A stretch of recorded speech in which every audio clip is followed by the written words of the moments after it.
When do I know it's time to have surgery? When do I know it's time to have hip or knee replacement? If I had to pick one thing for you to focus on, it's quality of life.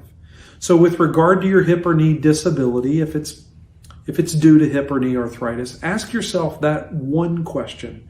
If you went without the hip or knee pain that you have from hip arthritis, how would that affect your quality of life? That may be the most important question to ask. But there are two things that often cause people to finally say, you know what, enough is enough. I can tell you one of those things is nighttime pain. When you start to have pain at night, the inability to sleep and rest well, things start to fall apart. The wheels start to come off. So nighttime pain.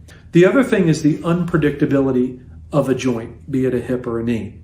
So even though arthritis most commonly is this wear and tear, slow process that happens over time, the truth is you'll have good days and you'll have bad days. And it's that unpredictability. It's not being able to trust or rely on the hip when you have an important vacation or important family event coming up.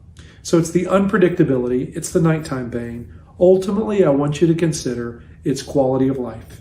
And when your life is so affected due to your hip or knee arthritis, hip and knee replacement is the only cure.